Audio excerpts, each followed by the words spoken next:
Alright, hey everybody, welcome back to another episode of Mario & Rabbids Kingdom Battle here on Bite-Sized Biifs. We were just starting this puzzle just after we got that treasure last time. And that sweet weapon, oh geez, man, it's got all these bricks again. I hate these. Gonna click that. And then we gotta go over. Oh, is it really gonna give us 15 seconds for the whole thing? Really? Really?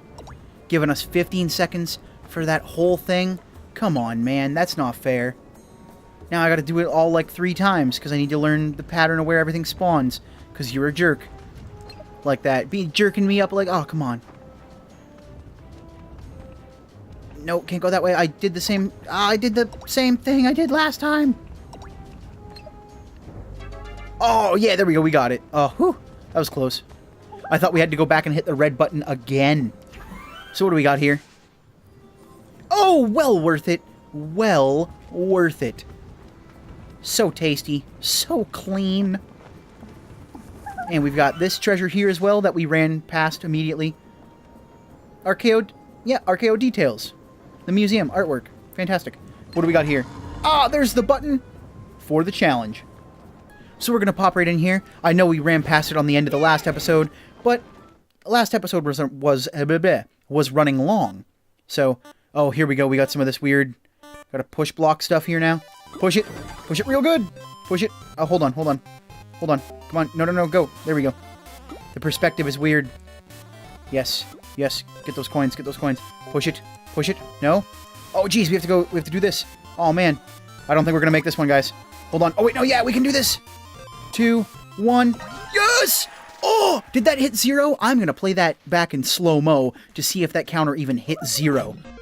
2, 1, push! Because that was down to the wire. And we get another new weapon, and that weapon is called... the Thunder Scepter! Ooh! It's a new rocket launcher for Rabbid Luigi. We like that. Everybody likes that. And if you don't like that, like, comment, subscribe, because I don't like that. I haven't made one of those jokes in a long time. Alright, so we're back here in the desert. I think we were pretty much... because we couldn't do anything back here because we felt that we needed the, to pound this block for some reason, for whatever reason. Because we can't get down. Like, we can't get down there. So we need to pound these blocks, I think, in order to get down there. So we're just going to forego that, come back later, like I said we would. And we're going to progress with the storyline here.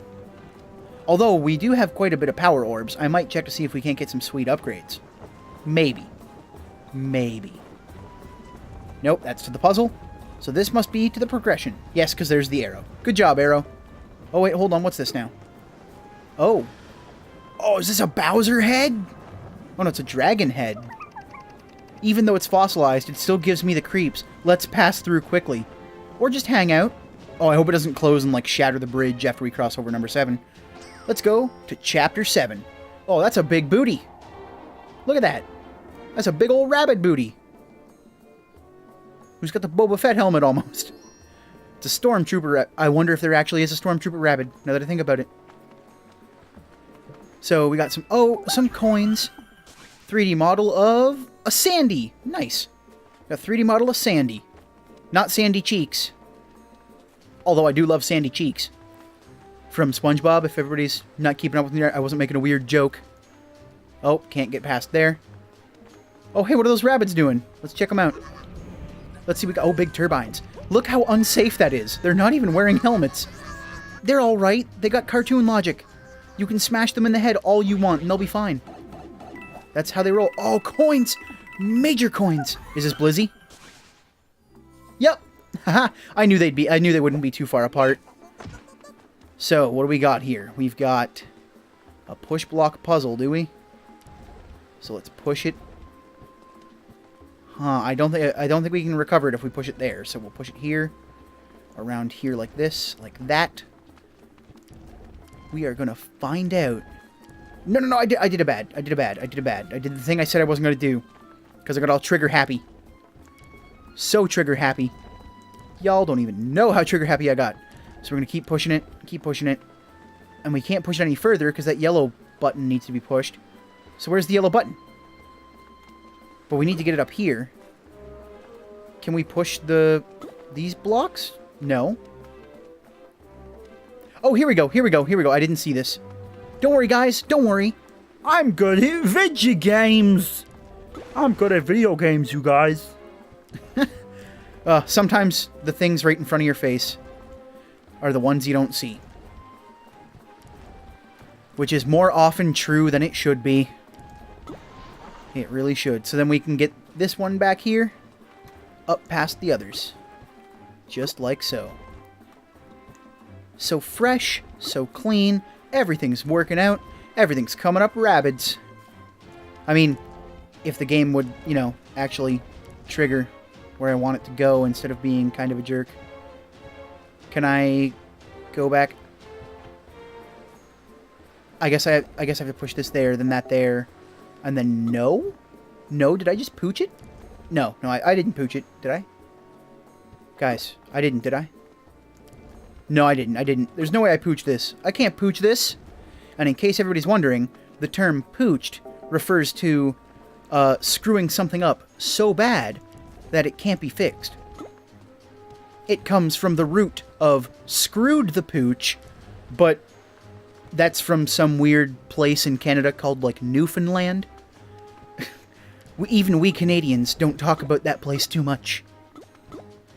So, oh, no, hold on. Here we go. I figured it out, y'all. Don't worry. I'm good at video games. I'm good at video games, you guys. I told you. Look at that. There we go. Perfect. Everything's good. Everything's great. We slide this baby over like so. Push it one more back. Push it up. And then push it through. Push it all the way through. Bam. Bam. Bam. Jingle jangle. Got those plungers everywhere. So many plungers. So what was back here? So, stuff we can't get. Thanks, game. Thanks for teaching me about stuff that I can't get. Because that makes me happy. So, you know what? Question of the day. Do you like when games show you stuff that you can't get? So, backtracking. I know that's very heavy in, like, Metroidvania style of games, which I actually like Metroidvania style games, but mostly they kind of keep you linear on a path to go, and then you'll remember areas you have to go later. But in this game, it's like, hey, look, there's free stuff just off of this little nook, but the only way you can get it is if you come back later on. Like, I don't like treasure being dangled in front of my face. I'm fine with, like, story areas or, like, plot progression or new zones being gated off, like in Metroidvanias. But I don't like when it's like, oh, hey, look, there's a free item, but you can't get it until you get a certain item to come back for. I don't like being taunted with where my free stuff is. So that's the question of the day. Question of the day, do you like it when games blatantly show you treasures to come back to get with new abilities? Right? To me, I like the little sense of exploration and being able to find hidden stuff once I get a new thing and go back to another area. But that's me. Let me know in the comments. And if you can't comment, hit me up on Twitter or Facebook. I'm trying to get those pushed for the social medias, because I know a lot of people don't like interacting in the comments, but I know some people prefer Twitter. So, I mean, y'all, if you're looking for Twitter or Facebook, the links are in every description. There's links to my Twitter, my Facebook, my Twitch. I don't stream on Twitch yet, but once I get enough people watching regularly, I might do other stuff on Twitch. You know, like some creative stuff, like doing my arts and crafts or box openings for new games. Who knows? I'm open to doing anything. But I mean, come on, I've been sitting outside this gate for like 2 minutes talking about random stuff. Oh, look at that. It's an Egyptian rabbid. That's super cool. And he's got like a cactus full of water. That's nice. I like that. They got wind veins, weather veins. Uh-oh. See that tornado? It may look small and harmless, but in the desert, things can change in a hurry. Before you can blink, it will get bigger and bigger, blowing everyone away in its path. Oh, blowing away everyone in its path. Afterwards, the tornado will calm down again, and you can see where it's heading by checking the weathercock. Did that say weathercock? I mean, they mean weather vane. I'm sorry, I just got a little just taken aback that they would actually use that word, that term. Oh, I'm sorry. Whew. Alright, so we're going to go ahead and we're going to defeat all, prepare for battle. Look at that, I had to go to prepare for battle twice, just because that took me so aback that that'd be in this game. Hey everybody, I know this is going to be a really weird interjection into the video, because this, like, never happens. I've never done this before. But another technical difficulty came in, and as I was saving this commentary audio track, and I hit Control-S to save my project, so that way I could have it and make sure nothing went wrong.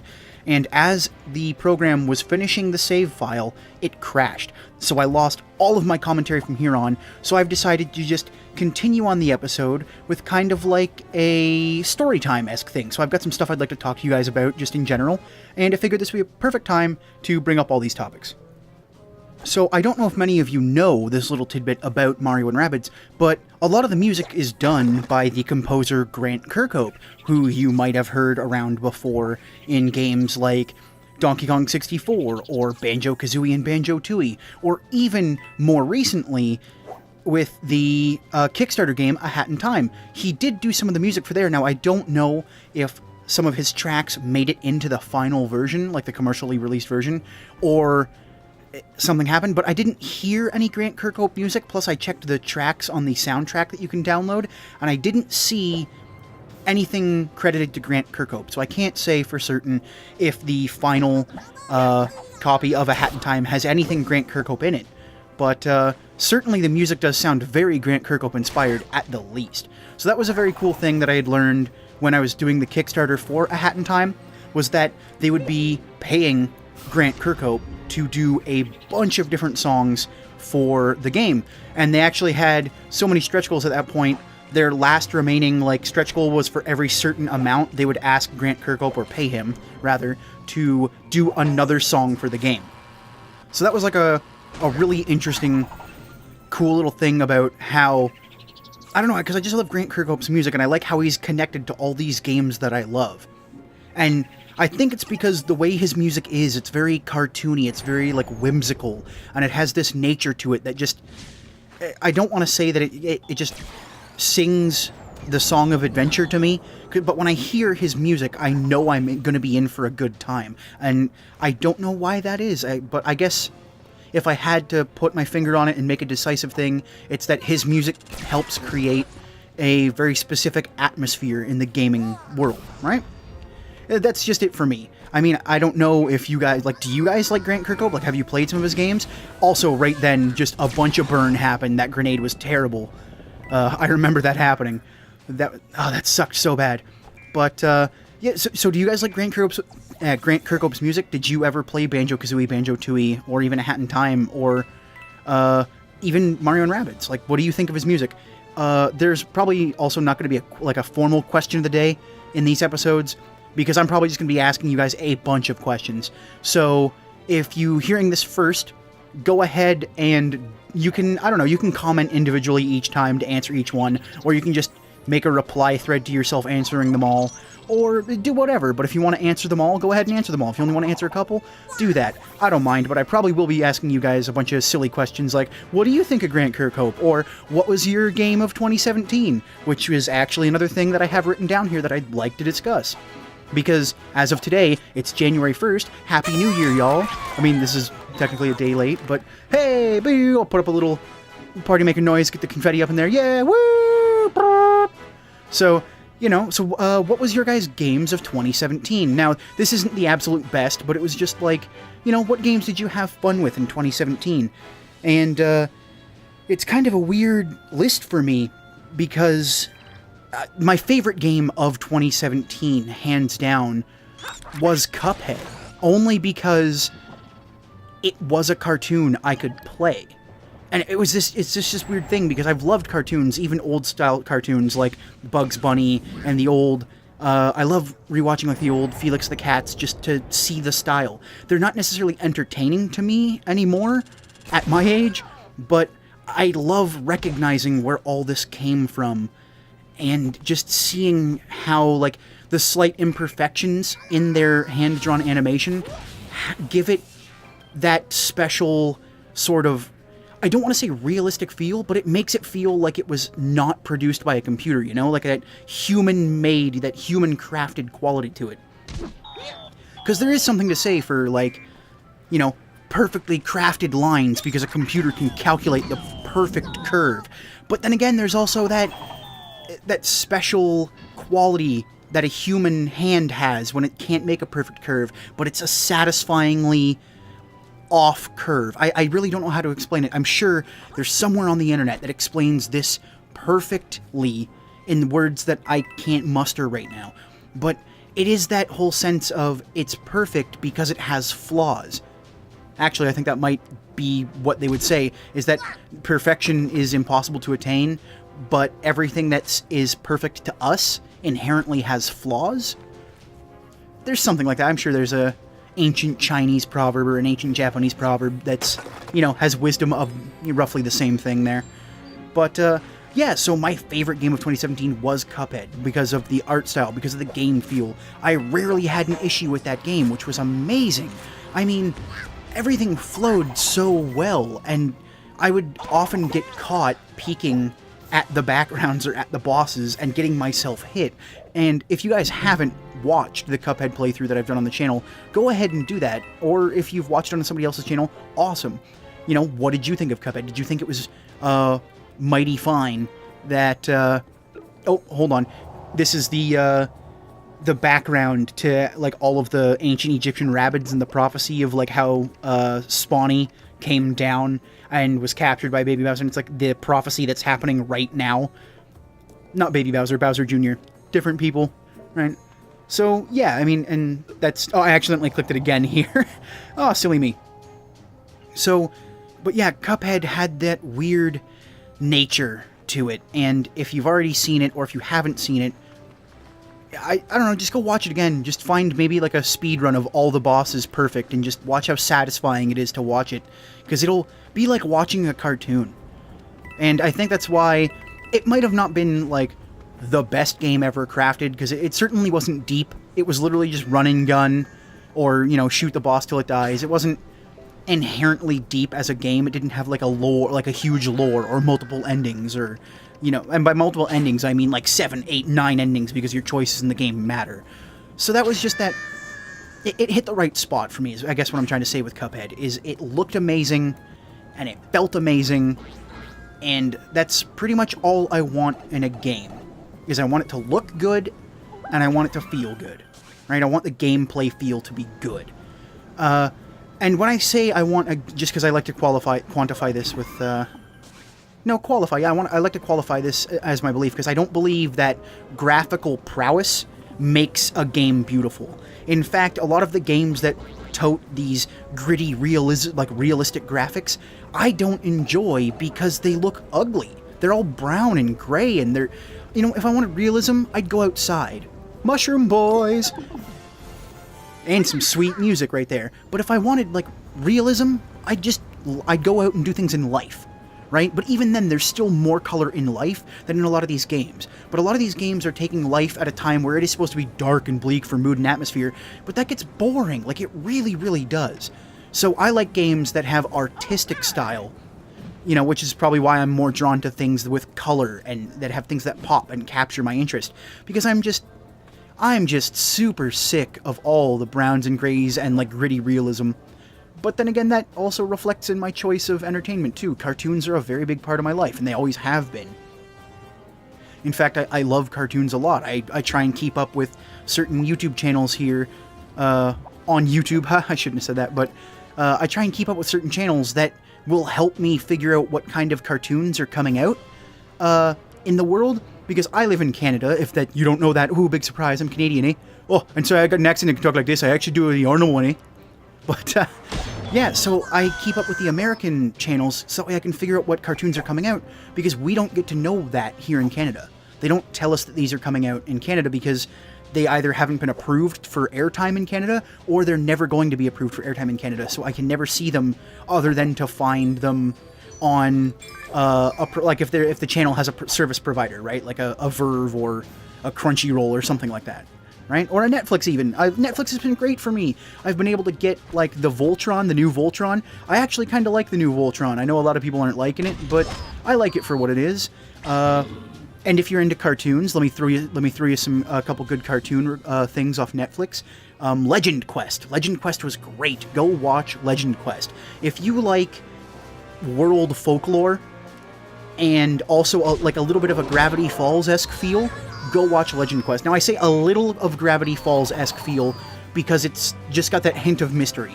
It doesn't have as much as Gravity Falls did, so don't go into it thinking it's going to be this huge thing, but go into it knowing that it's around that same genre feel, right?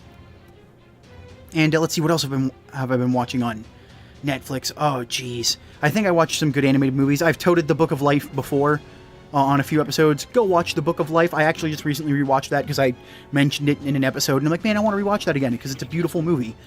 I love how in The Book of Life, they're all still the wooden figures, so you can see the hinges on them, even though if you're not paying attention to it, you can forget that they're there. It's a perfect little detail that just cements that as just a great animated movie. I mean, to me anyway. I mean, there's probably some people who are actually animators out there who will be like, actually, it's terrible because blah, blah, blah, but I don't care. I was entertained, and I appreciated what the movie did. So, yeah, go check that out. And let's see, I have a list here. Oh, right. So, A Hat in Time, I already mentioned, right? That's another one of my best games of 2017. I may even say that's because I might have a little bit of bias because I did kickstart the project and I was a little hyped for it. But objectively, while playing through the game, I had fun. I had a lot of fun. I loved the worlds. The worlds were great. They were kooky. They were zany. The characters were full of life and color. And it had a lot of good quality jokes. Like, when you defeat the head of the mafia there, the big chef guy, and then eventually he comes back after you defeat him as a liquefied goo in a jar. I thought that was hilarious. That was so funny to me that they had to bring him back as goo in a jar. And then Corgi Quest, right? When you go onto that computer and you can play that text-based adventure. Like, that's just, it's dumb, but I like it because it's just a little bit of flavor. It poses nothing, like, but it was a great little addition. And all the hats and all the things you could get, you know, from the hats, and how in a normal playthrough you don't have enough Rift coins unless you find them all to, like, unlock everything. So you can use the debug mode and the cheat mode to spawn Rift coins in order to get all of them, which I eventually did. I think I mentioned that in the last episode here or whatever. But I did that because I had 100% of the game done. I think I got all the achievements, so I was like, I might as well go for it. I might as well just get everything, right? I wanted to find out what that last hat was, and that last hat was... Or no, one of the last things I missed was a black paint for Hat Kid, which made her look amazing. She looked like a little tiny goth girl, and that was fantastic. And then was a bright pink outfit. So the two outfits I would have liked the most, I never even got during the playthrough. But that's just how it goes, right? Like, sometimes you're not gonna be able to get everything you want on your first playthrough, or maybe even your second playthrough, because it's all down to luck. And then another great game of 2017 that I'm actually currently still playing through, and you're watching right now. Yes, it is indeed Mario & Rabbids Kingdom Battle. This game... I'm not even that far through with it because I'm playing it at a slower pace than I normally would for the show because I just want to power through this game. It's captured my attention and love so much. But just the way the characters are and having the Rabbids mixed with the Mario universe in the Mushroom Kingdom. And I guess it's also because it's a tactics game. And tactics games have they hold a place in my heart. And they've always been there, especially with, when the buckler here just ducks under the shot. I thought that was hilarious the first time that happened. But tactics games have always had a place in my heart because me and my brother, when we were growing up, one of our favorite games to play together was Final Fantasy Tactics for the PlayStation. And that's kind of what cemented the whole, I loved this grid-based movement, unit-based strategy. Oh, pardon me, I'll be taking sips of water while I'm doing this because it's a lot of extra talking than I normally do. So I'm going to be pretty parched. But, yeah, so Mario & Rabbids, it not only is it a Mario game, so I'm automatically biased because I've been, I guess you can call me a Nintendo fanboy, but I like to scrutinize Nintendo for when they do mess up. So I'm not entirely a fanboy, but Nintendo has been one of the companies that has rarely ever failed me as a gaming company for my gaming tastes, because I'm not necessarily like a hardcore extreme gamer. Like, I have a PC, I have a Nintendo Switch, I now have a PlayStation 4, which I'll talk to you all about that just after I get finished done here with Rabbids. But, you know, I've had Sony my whole life. My brother had the Xbox, I had the Nintendo, I had the PC. So, growing up, I was never pulled to one side or the other with any of the allegiances, because I had them all. I was a gamer. I gamed on anything I could, even handhelds. So, but yeah, so Mario and Rabbids, just everything about this game sort of came together in this one amazing concoction of a game. Because I love Mario, I really didn't know the Rabbids, but then it was like they said it was this tactical gun-based game, and that's what sold me on a Switch. When they announced this game, I went out and bought a Switch because I didn't want to miss this game. This was the game that sold me on a Switch. That and I guess Splatoon 2, because Splatoon 2 is really freaking good. So, but yeah, so I mean, this is definitely one of my games of the year, if it was one of the major factors that made me want to buy a Switch.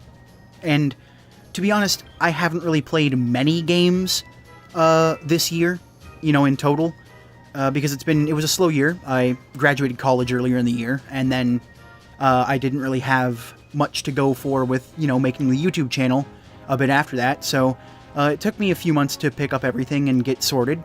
But now that I'm all set, I can firmly say that I'm looking forward to 2018 and an amazing roster of games, and I might even be doing some holiday videos, like maybe a Halloween video or a Christmas video, or even maybe even like a top 5 or top 10 games of 2018. So, yeah, hey, I mean, geez, 2017 just ended and I'm already making plans to end 2018. Let's go, boys.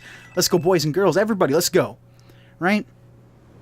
So, looks like we're coming up on the end of the episode real quick here.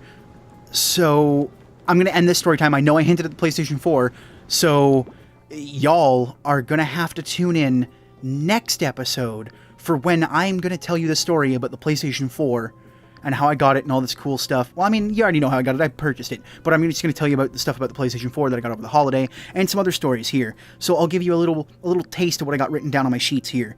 So, you know, I've got new recording ideas. So if you want to stick, you know, have a little bit of insider information on the episodes here, you'll want to stay tuned for that next episode going up in a few days.